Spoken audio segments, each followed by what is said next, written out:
You are listening to the Archaeology Podcast Network. Ancient tools and burials, plants and seeds, Neanderthals.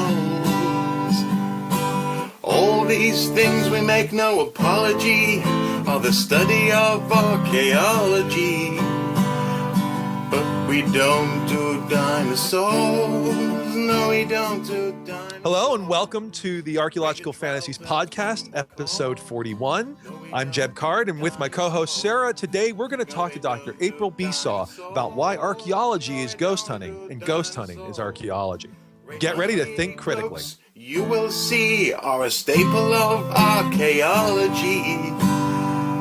But we don't do dinosaurs. No, we don't do dinosaurs. No, we don't do dinosaurs. Hi everyone, and welcome to the Archae Fantasies podcast. I am your host, Sarah, and I am here with Jeb Carr today. Hello. How are you, man? Doing all right. We just finished grading this morning, so I don't have to do that for a number of months, which is really, really nice. I enjoy being the only person on the show who is not a teacher because I get to listen to you. That's where Ken is. He's grading.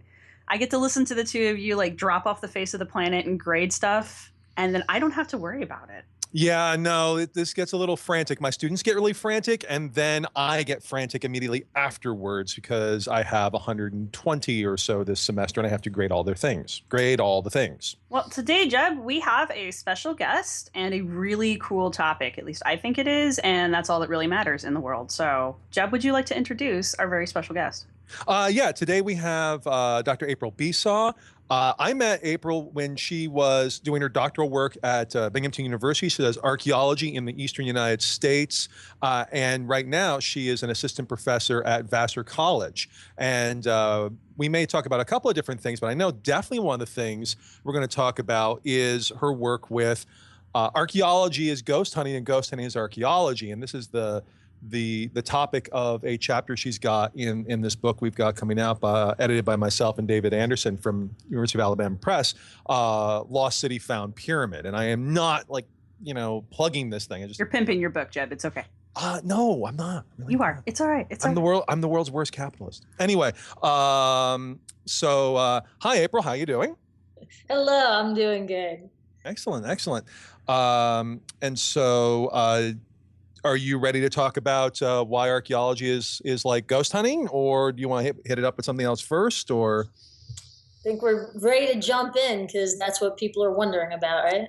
Yeah. Now, I will have to say I have never done any of that. We've talked about a few of the weird places and weird things I've done, though not all of them, because I haven't been on the show that much yet. But ghost hunting is not amongst them, though we may talk a little bit about related things that I got up to in New Orleans. Sarah, on the other hand, you've talked about that this is something you know a bit more about. I was a ghost hunter, actually. Okay. I enjoyed the heck out of it. And when Jeb told me, April, that you were going to be on the show and this was your topic, I was incredibly excited about this. Well, we'll try to keep that excitement going then. Have you gone ghost hunting? Yeah, I only go ghost hunting with my students, and we that's go ghost awesome. hunting essentially on campus. When I did it in Ohio, it was a building that was on campus and part of campus, but it was abandoned and falling apart, and that only made it even better. Well, yeah. And then I did it here at Vassar in the basement of the building that I'm in right now, the main building, which is the building that Vassar College was started in. I live in a dorm. I don't live in a dorm room. I have an apartment. But we went into the basement with the senior anthropology majors right before graduation last year.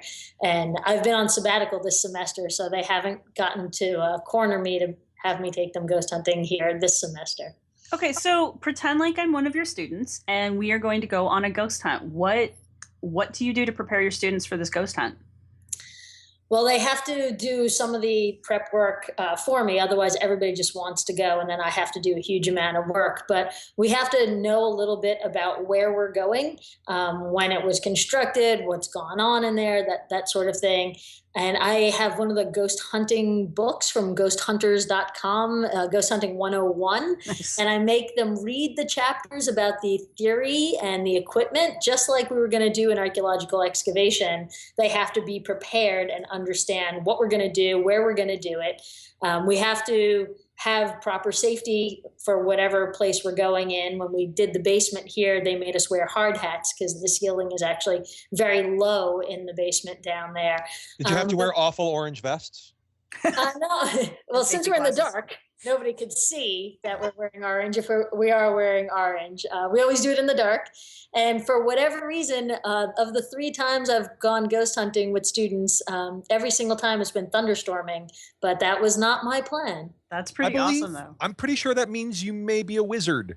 It could be. I don't have a hat that's pointy like that, but if you send me one, then I will have one. Well, it wouldn't fit in the basement anyway, so. Yeah, it's true. Yeah, that's just common sense. So you make your students do. Oh, sorry, Jeb. Well, no, I think we're going to ask the same thing, that this is not a hobby. You very much tie this into your professional life as archaeology. Maybe not as the main thing you do, but you definitely do. It's not just like, oh, I'm an archaeologist and I do this thing, right? Well, that's going back to the title of the chapter, Ghost Hunting is Archaeology, Archaeology is Ghost Hunting. I try to show people how there is that overlap, how they're very, very similar, and there's just slight differences. So in a presentation I did for the SHAs this year, the Society for Historical Archaeology, I had a slide that was titled that both ghost hunting and archaeology are about bridging the past and the present. And I had a column for historical archaeology and a column for ghost hunting. And it's the process for each. They both find a site, they both place it in historic context, they both speak to owners or community members. And then the difference is archaeologists either excavate or maybe not. You know, I'm doing lots of contemporary archaeology where we don't excavate, and ghost hunters turn off the lights. But then we both gather evidence. And then if you're an archaeologist, you might backfill your unit or not. If you're a ghost hunter, you turn the lights on, and then we both interpret evidence and disseminate results. So it's part of my teaching of archaeology is teaching ghost hunting. So when you're teaching this particular class, is this a whole semester-long class, or is this just a feature of a class? I usually just incorporate it into a class, depending on what's going on that year. When I was in Ohio, I taught a course called The Power of Place. And it was all about this 1852 octagon house as our example of what the power of place is. So this was just a building to the students, and they didn't even notice it on campus. They had to walk past it to come to class the first day. Oh, and they didn't notice it, yeah. They had I was like, we're going to study the octagon house. And they're like, what are you talking about? And I'm like, you walked past it. They're like, what? So I brought them out to the house, and we stood outside, and I gave them all notebooks, and I said, write down what you think about the house. And most of them said that it was ugly, it was falling down, it should be demolished. I asked them if we should put a Chipotle there. They got all excited about that idea. But then we spent the whole semester just studying that house, from architectural history to archaeological excavation to oral history. We went through the archives of the college, and we put together what this house meant as a place. So the ghost hunting was just one of the different tools that we used to understand that place. And other times I've used it, I taught a course called Science or Pseudoscience, where we looked at debates like, is evolution real? Does vaccines cause autism? And then is ghost hunting real? And we also did Bigfoot hunting, and I took the students Bigfoot hunting. Really? Hysterical in itself. Now Jeb's interested. Well, there's an online database of Bigfoot sightings. Yep. And the reason it was hysterical is I made the students prepare completely without me. It was one of the last things we did. So I was like, here's all the websites, do all your research. And one of the websites said that they had to have bait. And they brought spicy peanuts as the bait. And I'm never quite sure how they decided that that was the right thing to have. So we had spicy peanuts in the woods during a thunderstorm with the students making Bigfoot noises, trying to attract the Bigfoot. And they had cameras, they were taking pictures and things like that. And then in intro archaeology, sometimes I throw it in as a little module. So it's useful for whatever I'm doing. And if it's not useful, I don't include it. Well, you said, go ahead, Jeb. No, go ahead. Now, you said you've taught this as part of a pseudo-archaeology, pseudoscience class, teaching the difference between one or the other. Have you found when you take students into this, are they going in as skeptics, or are they going in as fence sitters, or do they go in as believers? And when they come out of it after all of the evidence is sorted through and all that, do they switch positions ever? Do you notice? With Bigfoot hunting, they were very much skeptical. But with ghost hunting, everybody's kind of quiet about what their opinion is, but very excited to try it out and to have the opportunity to do it. And I And think that mirrors general American beliefs. About 18 to 20% of Americans believe, or whatever believe means, in Bigfoot, whereas numbers for people who are interested or believe in ghosts is over half. I know that. And I never ask them, do you believe or do you not believe? That's not part of what I'm doing. I'm trying to teach them the process and have them show, what is the evidence and what kind of evidence do you get out of it? And is there any way that it could ever be science? And usually the students always agree that it's not science, but sometimes they all agree that they did contact a ghost. And I don't grade them on that in any way. It's more about, were they prepared? Did they do what I asked? Did they have the actual experience? And then we discuss the experience and we move on. So I don't make it about the ghosts, because for me, the ghosts that I'm talking about are more of a phenomenological ghost, more of that if you go back to your childhood home and you can remember you and your friends running around the house and you could almost see them, those are the ghosts that I'm trying to summon in my work. I'm not trying to summon paranormal ghosts. I'm trying to summon historical memories or ideas of historical memories. So if you go to a historic site and they have reenactors, those reenactors are essentially your ghosts. If you go to a historic site that doesn't have the reenactors, and I tell you a really good story about what happened there, you might be able to almost see the people doing what I told you they were doing. So those are the ghosts I'm going for, which is why it doesn't matter if you believe in the paranormal ghosts or not. Do you believe in the historical ghosts, the presences that we can manifest by telling good stories about the past? Well, also in grading your students on whether they can touch the etheric plane might be a little harsh. Yeah, it's hard sometimes. Yeah. Now, so you've been talking a lot about place, and the first class you mentioned, you mentioned place several times. So now this sounds a lot like it's coming out of sort of landscape archaeology approaches. Is that, would you say that's definitely the case? I'm combining landscape phenomenology and the archaeology of memory. And so could you explain a little for the audience? Because we have some people who do the profession, some who definitely don't. And frankly, I don't do a lot with landscape, so I probably would be really crap at it.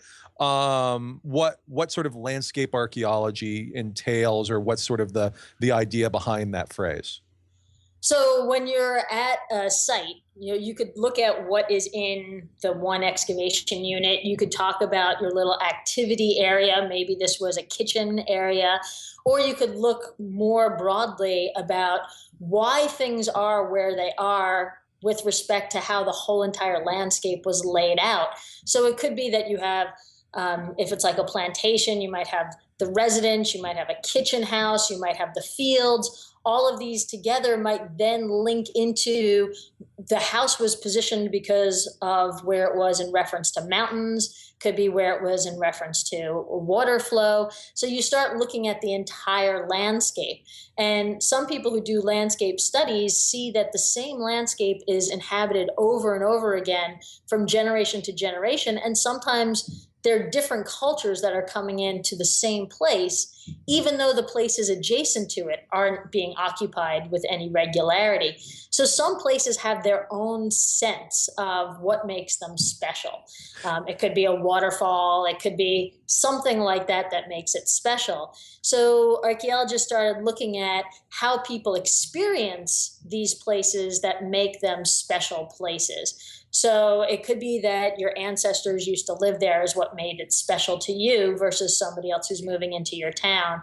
It could be that that old tree is just a really beautiful old tree. So we started branching out in landscape archaeology to start studying how the people that we're looking at in the past experienced the places that they lived in, whose artifacts we are now studying.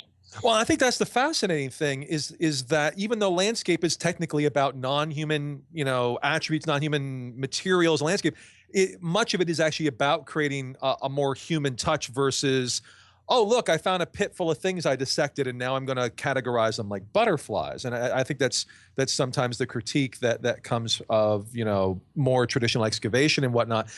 But I think that gets us back to the ghost stuff, because so much of these stories, and I think the both of you could definitely talk more about this, so I'll just kind of set this prompt up and then be quiet, is a lot of it is about humanizing the past and or elements of community, and that gets back to usually the spooky places are either old abandoned and they just look old abandoned and they feel odd to people, like the old abandoned asylum that every upstate New York town seems to have, or they are, this was a place that was an important community member or an important community building. And again, you mentioned memory. And again, both of you have done the ghost hunting thing. And I think that seems like that's a big part of it. To me, though, it's sort of an outsider.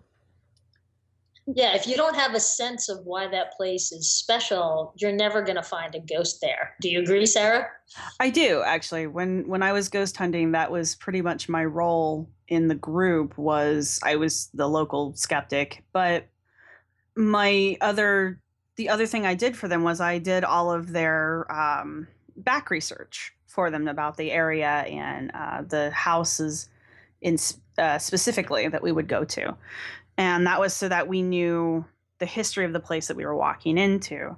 Now, I wasn't supposed to share any of that with the psychics so that it wouldn't interfere with them, but I shared it with the rest of the group because it's interesting. To me, that's the most fun about the ghost hunting, is the knowing what you're getting into. And then it's like, I don't know, it's like shrinking down and walking through a dollhouse, I guess. Once you actually start doing the investigation, you're just doing it in the dark with a flashlight and a tape recorder sometimes.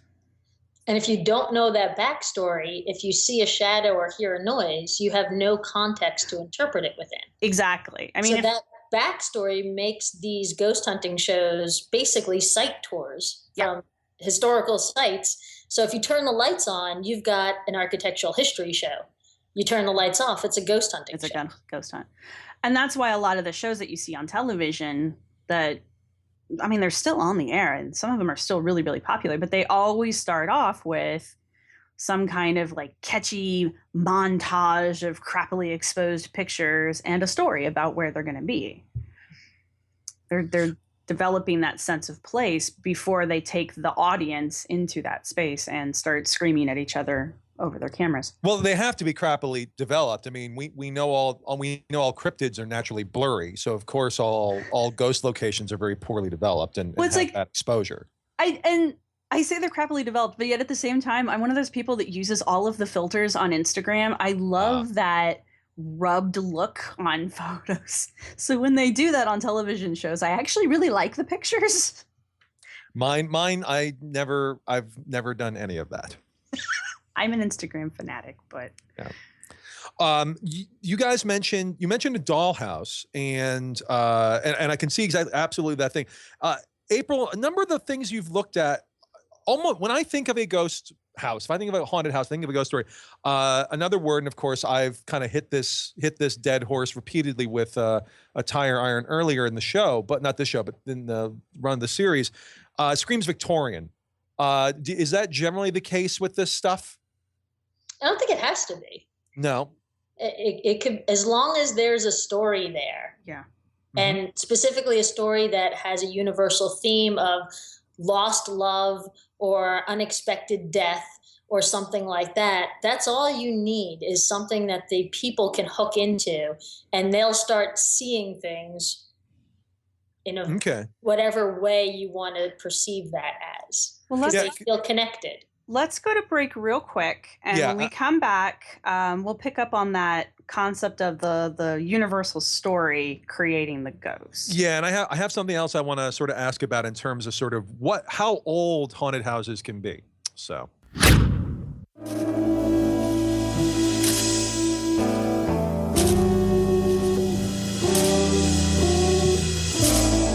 The The CRM Archaeology podcast brings together a panel of cultural resource management professionals to discuss the issues that really matter to the profession. Find out about networking strategies, job hunting, graduate programs, and much more. We'll often feature interviews with college professors, CRM business owners, and experts as well. Check out the show on iTunes, Stitcher Radio, and at www.archaeologypodcastnetwork.com/CRM Arc Podcast. Let's get back to the show.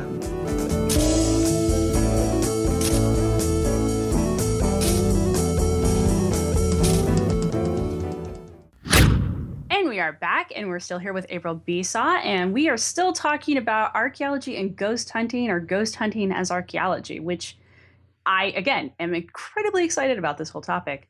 But you mentioned a term in the last section, April. Could you explain it a little bit more for our audience? What exactly is the archaeology of memory? So the archaeology of memory is an approach that was really popular in the early 2000s as archaeologists started to talk more and more about how the people that were studying through the artifacts actually saw themselves in respect to their history. So I'll give you an example from my dissertation that was on a site that was right at the southern border of New York State, northern border of Pennsylvania. And there was a large Native American burial ground there. And the site was excavated in the 1960s, and not much was done with it as far as a cohesive book about what that site meant. And when I went back and looked at the burials, I noticed that several of the burials had two individuals in them, and one was actually above the other and had slightly different artifacts next to them, but the bodies were intertwined in a symbolic fashion. So I used archaeology of memory as a way of talking about how I believe these people, who we would call the Susquehannock as archaeologists, Native Americans of Pennsylvania right before and during European contact, had opened up pre-existing Iroquoian graves that were older and interred their own individuals in with these earlier graves as a way of recalling where they came from and who they were related to, or the land that they were related to. So the archaeology of memory is looking at the memories of the past people as they performed them that we could see in the archaeological record. So anytime we might have a very old object in a relatively new site, it might have been that somebody maybe 500 years ago collected that artifact, and they themselves knew that this was from an older period of time, and they thought it was important, and maybe they used it in their rituals as a way of recalling their own past. So trying to look at the material remains of how past people thought of themselves and thought of their history is what the archaeology of memory is. And so these were artifacts that were, as an archaeologist put it, chronologically they were sufficiently different in sort of how we deal with time archaeologically. Like, oh, this is not like 10 years or 20 years, even 50 years later. This is a while in this case. Right. And these bodies had to have been decomposed just enough that they could be rearranged without rearranging each individual bone, but decomposed enough that it caused these anatomical anomalies in them. Oh, wow. So, and this is upstate New York, so it's relatively cold for a good part of the year. So the decomposition rates that far down in the ground are kind of slow. So these weren't last year. They weren't 2 years ago. And the artifacts, archaeologists would tend to say, were from both a different people and a different time period. So maybe 50 to 100 years. Oh, wow. So trying to figure out what that means if you reuse an old site by actually reusing the people and the objects from that site, well, we have to think about what those people thought about, because they knew that this was older stuff. Possibly the topic that is the most fascinating in some work I'm doing right now is about reuse. Is about ancient reuse. Finding Olmec jades in the Temple of Mayor of the Aztecs 2,500 years later is just absolutely fascinating stuff. Which is kind of doing the archaeology of old archaeologists, right? Yes, yes. They found these things too when they were digging their fields, when they were digging their houses. How did they see the past, just like we're trying to see the past? Yeah. Now it's and which that probably gets a little too into, wow, we can see ourselves in the past. Of course, that's not the same thing, but no, absolutely fascinating stuff. Yeah, no, that I think that's not something a lot of people think about, and I like that there is the study of memory going on. Yeah, I open up when I teach my intro to archaeology, I open up with the guy Nabonidus, the who's often considered the first archaeologist. He was this the guy that dug up the Sphinx. No, much older. Actually, no, not much older than. There's the guy in the dynastic in Egypt, but he's like 7th century BC. I can't remember exactly, and he collects all of these ancient shrines from around the Middle East and brings them and like their attendants. So he doesn't necessarily dig them up, puts them in what people have tried to call a museum to sort of collect all their spiritual. So he's not doing what we're doing, but actually kind of is doing what we're doing. If you start to get all about what museums are supposed to be, and they start out as curiosity cabinets and become, citizen builders in the post-Enlightenment era, and then they turn into something else. I also point out to my students that he's the last Neo-Babylonian king, which is probably a statement on putting an archaeologist in charge of a state or an empire is probably not the world's best. It is if you don't want to repeat history. Okay, April.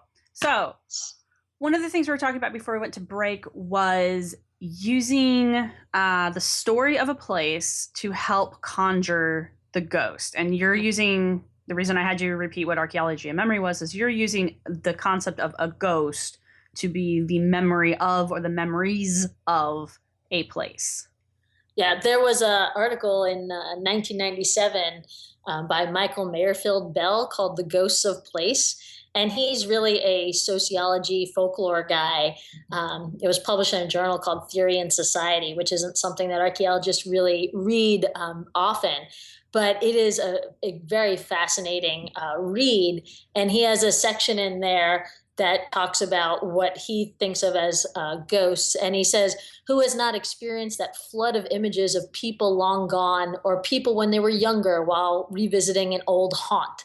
So if you go home and you could almost see your grandmother on the porch, that's the kind of ghost he's talking about.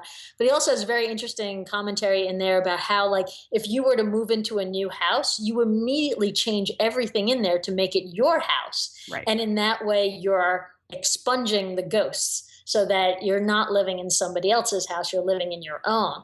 And neither of these examples from him is he talking about paranormal ghosts, but just that feeling of being able to see the past in the present if you just know about it and can imagine what's going on. I actually have a very funny story that's not really related, but I kind of have to tell it. Okay.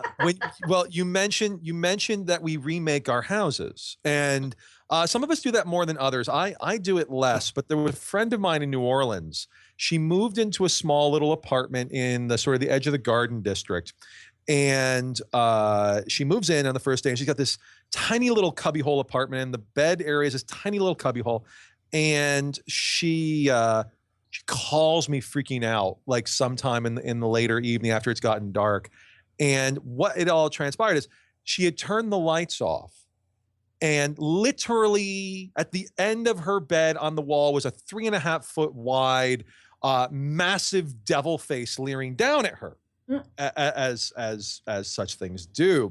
And she freaks out. And so I come over and I'm fascinated. And so what this thing ends up being is that somebody had painted this thing and had used for at least some of the highlights fluorescent paint, or paint that glow in the dark paint, and they had painted over it, the realtors, not sufficiently.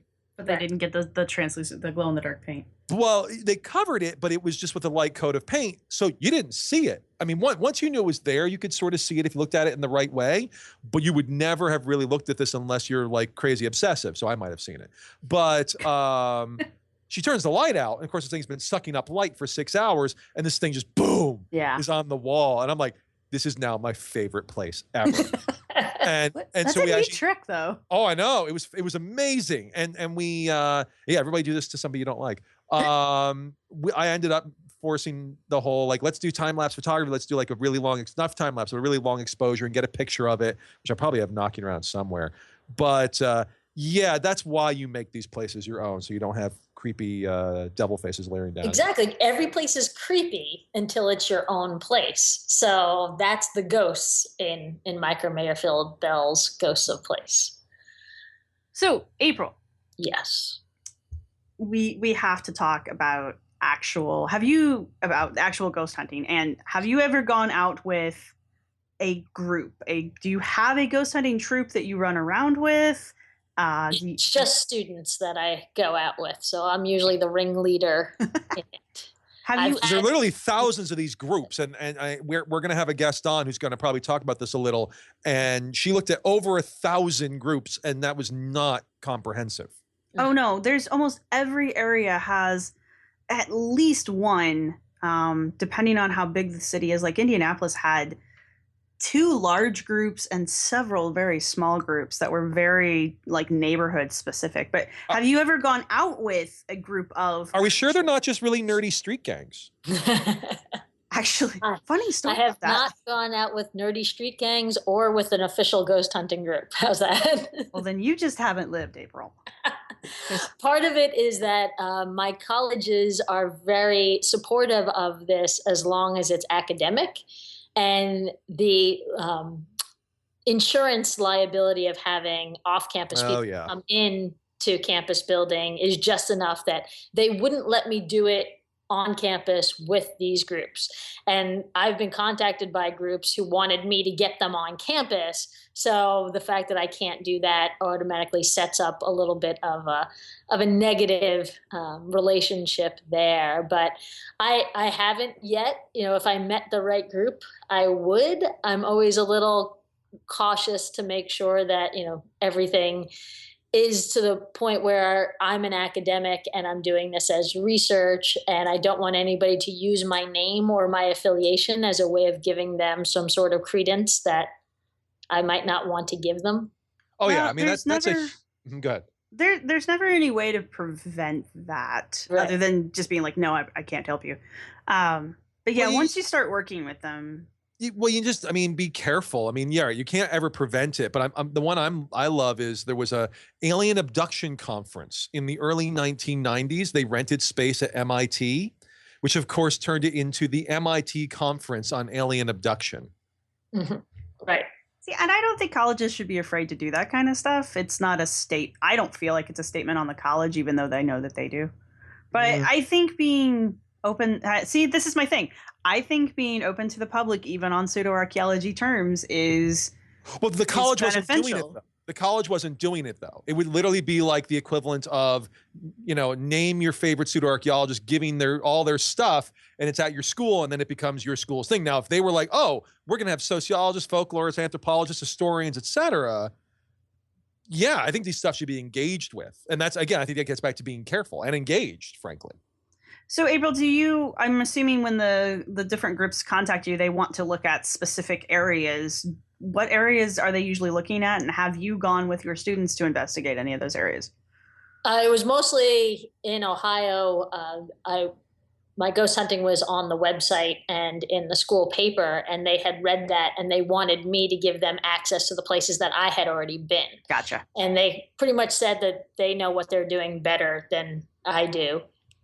Which, you know, doesn't increase my, hey, come on over. Right. I was told by my college that I could not get them access to these places. And I generally do attics and basements of college buildings because the students get to learn about their own campus that way. If I did it for just any off-campus building, it has limited educational, you know, importance. The students want to get that sense of that their campus is special and how it's special. You know, they're places that you see every single day, and then you see them at night in the dark with an EMF detector in your hand. That's part of that transformation that the ghost hunting is giving me to teach the students about archaeology. The fact your everyday place has a history and a mystery to it. It's the same thing when we open up an excavation unit, but I can't open an excavation unit every semester for every single class and get far enough that they get that sense of mystery. But I could bring them into an attic or a basement in one evening and get that. So I've been focused on campus buildings for that connection to the students. I think that makes a lot of sense. It does. That's why a lot of cities do the ghost hunt, or not ghost hunts, but the ghost walks.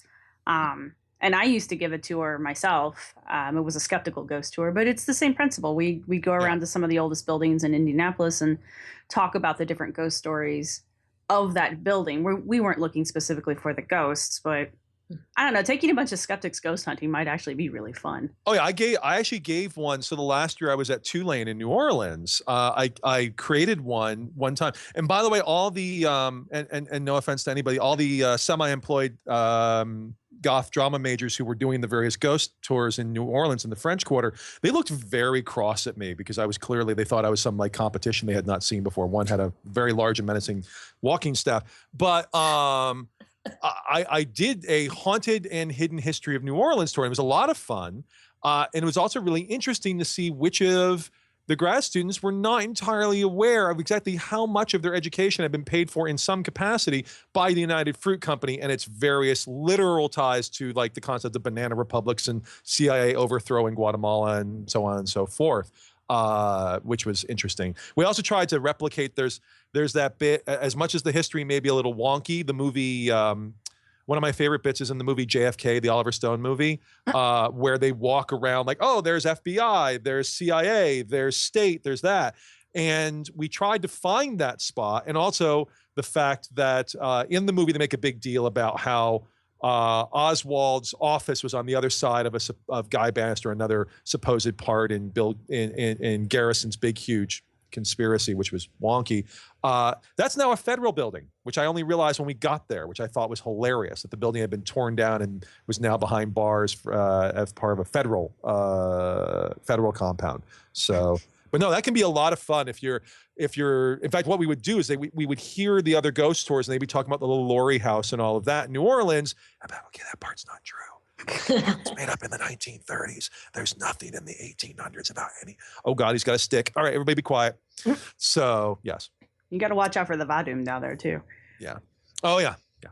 All right, let's go to break a little early, and when we come back, let's talk about equipment. Oh yeah. Yeah. Let's hear about the gear.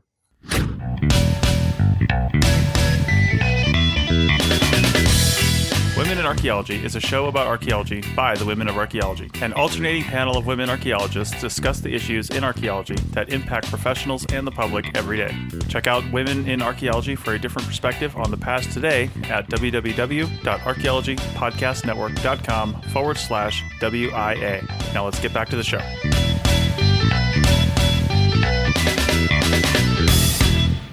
And we are back, and we are still talking about ghost hunting because ghost hunting is awesome, even if you don't believe in ghosts. The first time you get your first orb on film, it's an amazing moment. And talking about getting your orb on film, what kind Sounds terrible, by the way, but anyway. Orbs are awesome, man. Those are the spirits trying to talk to us. Anyway, April, what kind of equipment do you make sure that your students are using? Well, I've got the EMF detectors. I've got 4 different ones of 2 different styles. Oh my. And some of them are the students understand how to use and the others they don't. There's one that's actually called the ghost meter instead of just being an EMF detector. I wanted to ask if any of these were, because I know there's this whole market. Branded. Yeah, made for the, people started with, I need to find studs with this thing, but then they got modified. So some of yours are made for that. Well, I buy everything off the Ghost Hunter website. Oh, there we go. Okay. So that way we're doing the authentic, like if you're an archaeologist, you buy off of, certain websites. If you're a ghost hunter, you buy off certain websites, right? I have the infrared thermometer that has the trigger that you point and shoot at something. I love and that thing. get the temperature of, we were in an attic and we were getting the temperature of a chair, and then we were doing the temperature of the floor and the wall and the, all without moving. I've got the official Ghost Hunter flashlights that if you click it once, it's white. If you click it again, it's red. If you click it again, it's green. It's like those pens I used to have when I was a kid with like the 3 colors in them. I never did anything useful with them. Go find them at your parents' house and send them to me. There you go. I could use more of them. I started with a mini cassette recorder, but my students don't know how to use cassettes. Oh, that's and when awesome. It got to the end, they What is didn't this know how to cuneiform flip thing? it over. They couldn't flip it over. Yeah. That is freaking I told amazing. them to flip it over, and they were worried it was going to erase what we had just recorded. I love it. Wow. I And love then it. sometimes they don't actually record; they just hit play, which, if it's already a ghost hunting tape, adds a little atmosphere when you're suddenly hearing noises and voices out of nowhere. So now I use digital recorder. We always have at least one camera going, and I try to make it that it's all my equipment, not the students can't use their phone, because then they'll be like sending text messages at the same time. And we want all of that, the data, to come back to me. So if it's on students' phones and students' cameras, I'm not going to get the data back. Right. When I get all of the data back, so I've got sometimes video recording. Last time I tried to use my flip cam, as soon as we started finding ghostly anomalies, the batteries died, which as a ghost hunter, is supposed to happen. Yes. So I didn't actually have film for that one.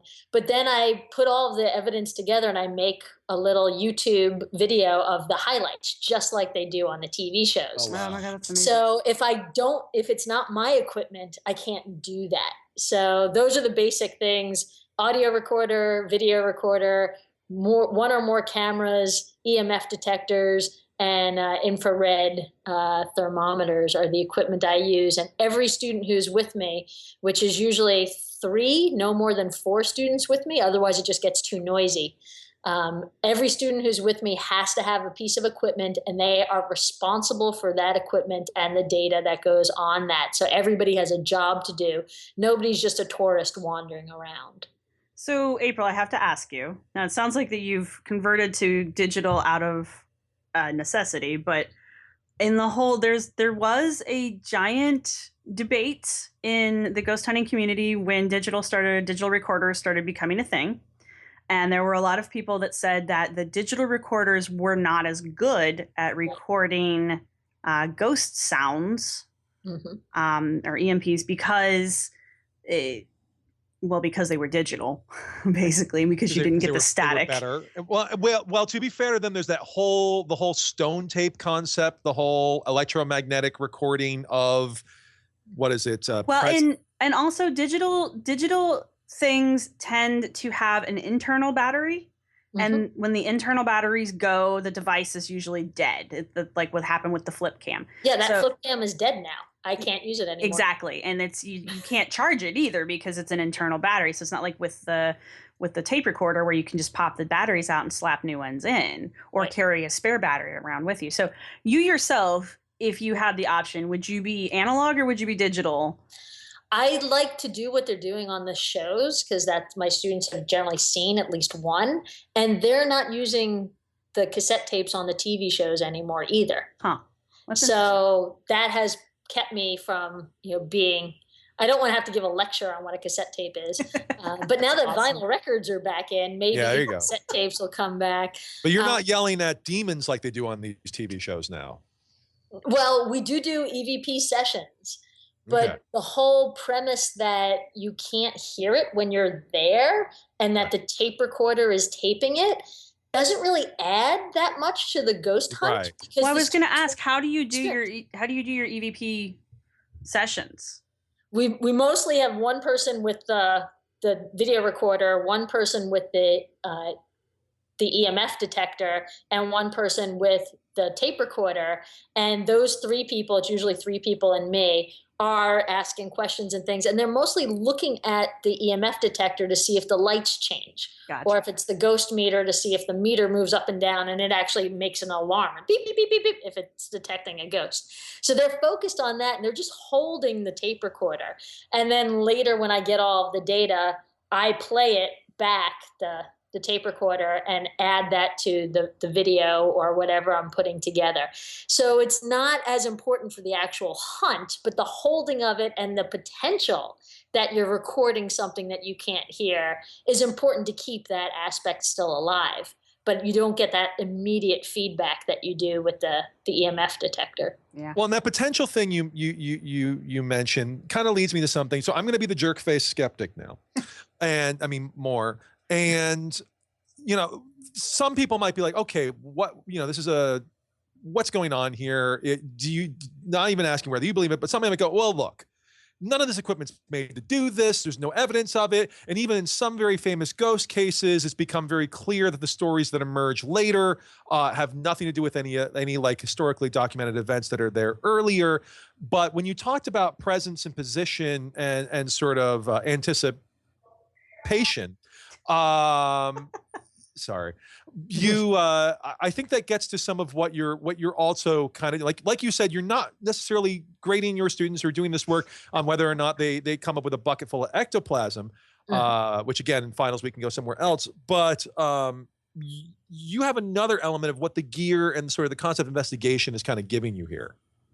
Yeah, it's simulating what we do at an archaeological site with our fancy toys that most people don't understand. What's the difference between a metal detector and a ground penetrating radar and all of this stuff. So it's... Well, let me tell you. Exactly.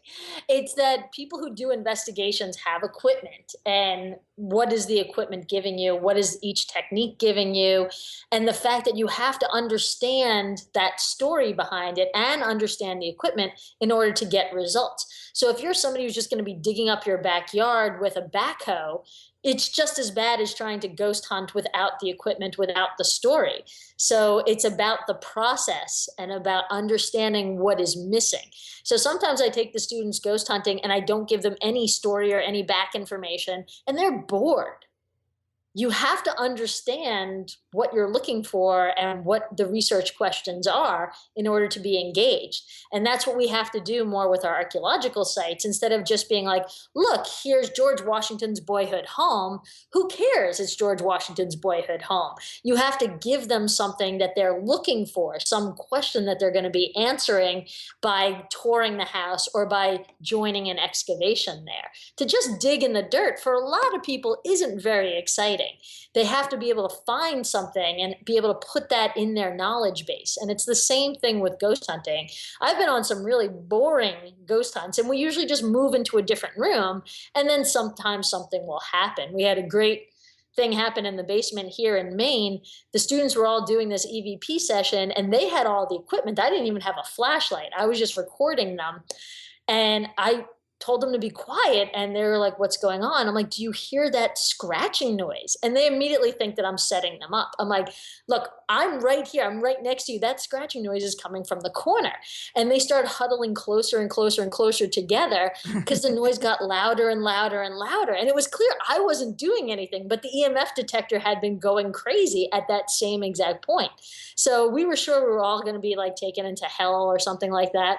And it turned out there was a Dunkin' Donuts styrofoam cup in the corner, and slowly coming over the edge was a huge cockroach. Ew. And the shape of the cup was making the noise louder and louder and louder, and they all screamed, and we had, we all laughed about what was going on there. So there has to be something going on, whether it's at our site tours, our historic houses, our archaeological excavations, or our ghost hunting. There has to be something more there than just holding equipment and being in the dark or outside.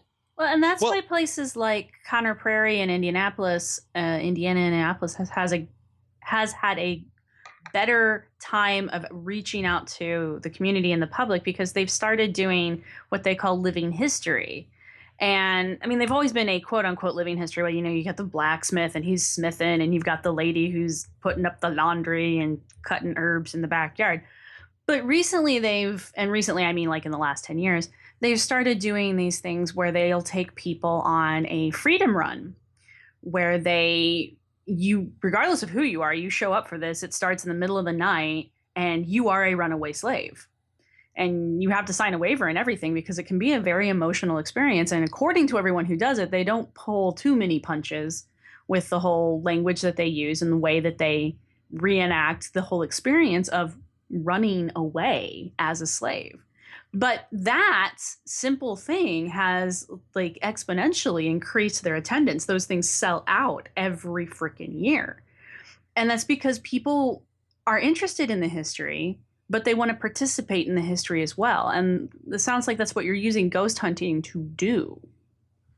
Yeah. I'm trying to show elements of understanding and critical thinking and being inquisitive about the past. Well, you had mentioned like George Washington's house, and I cannot remember the author's name for the life of me, but there was something I was reading about heritage and the heritage houses and all, in the UK, and how so many people who visited them, it ended up feeling like, oh, we visited these because we're supposed to. Mm-hmm. And then they walk around, they see the thing, and they're like, oh, we did our thing. And so many of like the historic sites, historic sites, I've seen, that is often people's reaction. You can sometimes see that in other sorts of heritage sites as well. Whereas I'm like, no, I'm not digging in the ground because I want to do that because I'm trying to solve a mystery here. I'm trying to like figure out a thing. And that I think is sort of what you are, in fact, sort of playing with here. Yeah. So many people now with their cell phones just want a selfie outside George Washington's house. They don't even care to go in because there's nothing to be answered. There's nothing to be gained. And they've proved that they've been there. When the Society for American Archaeology conference was in Memphis, I went to Graceland, saw how expensive it was to get in. I just took a picture of myself outside the gates and was done, right? So you don't have to go into these places unless we give people a reason to go into these places. And one of my arguments in my Ghost Hunting as Archaeology is that ghost hunters bring people along on the journey. And that's what archaeologists haven't been doing. Right. We have a great fun doing archaeology, and then we stand there and give a boring lecture of our finds. But how many times were we wrong when we were figuring things out? That is the fun part of it that we don't tend to share with people.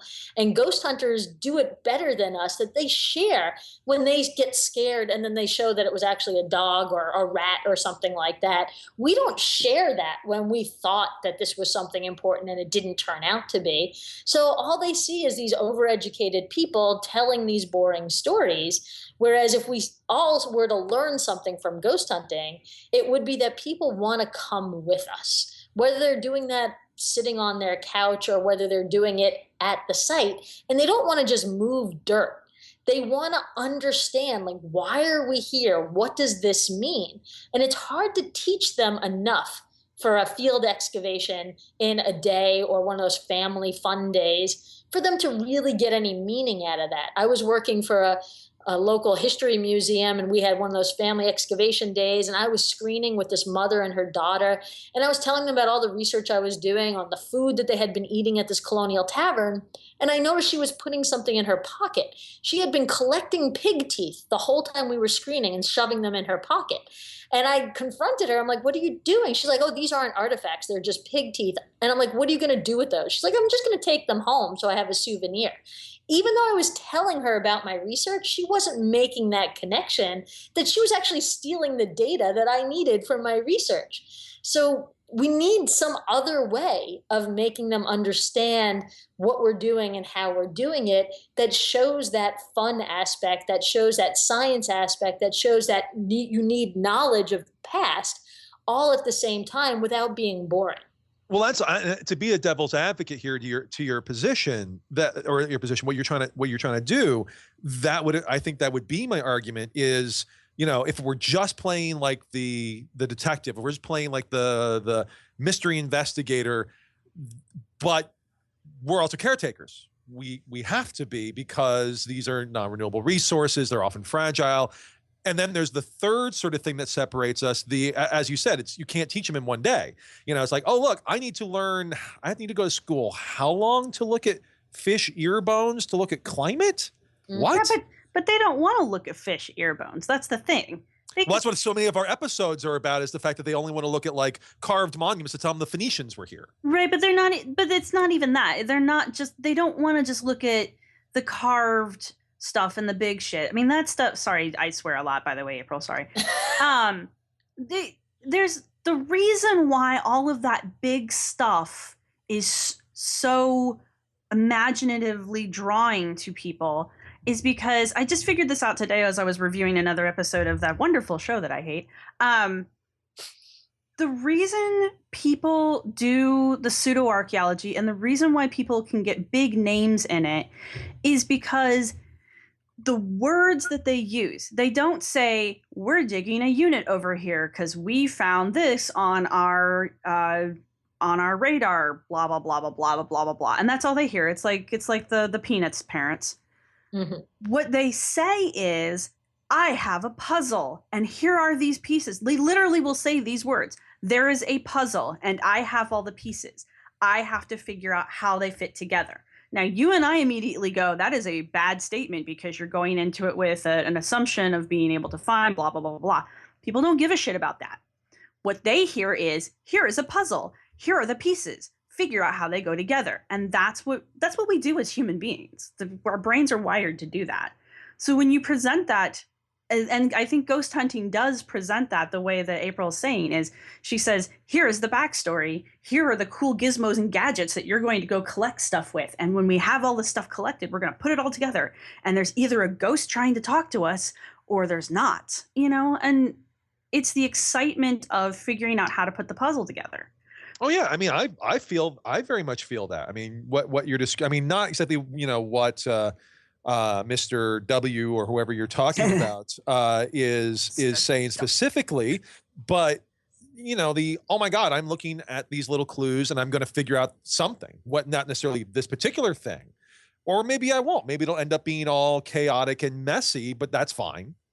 But and April's talking about, we do these things. We have that fun. We have that fun of figuring these things out. We have that fun, but right. We don't communicate it very well to everyone else. We as archaeologists do not communicate that well. No, but I think that's where these other two problems come in. One, the caretaker thing with, I'm solving this by sticking pig teeth in my pocket. Right. Well. Or the expertise thing of, well, look, I'm looking at these pig teeth. Well, actually, I'm just going to make up a story about Phoenicians, and then that will become what we tell people. Or, alternatively, Phoenicians building, say, Great Zimbabwe instead of you all, because that's what I'm. You see, again, the stuff that we're talking about. And on the one hand, I think we do have a lot of communication problems. On the other hand, there are some things that we have to do whether we like it or not.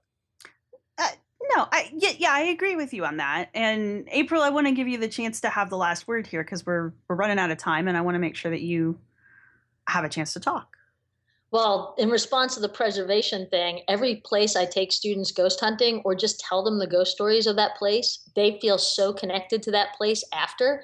The students in that Power of Place class formed an organization to save that Octagon house at the end of it. Yeah. I didn't tell them to. So if we give them these experiences, people want to be preservers for what's going on. And for the other aspect, people want there to be magic in the world. They want there to be more than just what we tell them is, the climate is always changing and this and that. And we'll never be able to completely address that desire for there to be more mysticalness in the world, because that's beyond our science. And I think completely ignoring it is to some degree a mistake. Right. We can't keep just running around debunking things and saying that we're smarter than everybody else. We need to show people what we can do and how the past is really part of our present. And that's what ghost hunting does. And I think we could all learn a lot from it. I appreciate that outlook. I really do. Yeah. So thank you very much, April, for coming on the show with us. Thanks for having me. And thanks for being a fellow ghost hunter, even if it is just on your college campus. I'm sure there's lots of ghosts to be found there. All right. All right. No, this has been fantastic. And again, thank you for being on. And we will definitely talk about all your various and sundry ghost hunting adventures in the future when the book that I'm not plugging comes out. All right. Plug the book, Jeff. It's okay. It's going to happen again. So. Ranger trials as one will call. No, we don't do dinosaurs. Thanks for listening. We hope you've enjoyed it.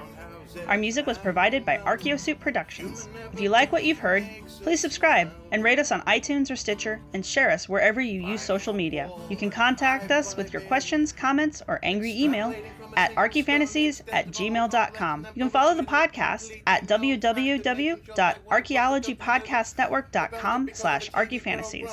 You can follow the blog at www.archifantasies.com and get updates on Tumblr and Twitter at Archifantasies. You can also look for us on Facebook. If you're looking for the show notes for this episode, go to the podcast website at www.archaeologypodcastnetwork.com/archifantasies. Thanks again for listening. No, we don't do dinosaurs. No, we don't do dinosaurs. We don't do dinosaurs. This show is produced by Chris Webster and Tristan Boyle, and was edited by Chris Webster. This has been a presentation of the Archaeology Podcast Network. Visit us on the web for show notes and other podcasts at www.archaeologypodcastnetwork.com. Contact us at chris@archaeologypodcastnetwork.com.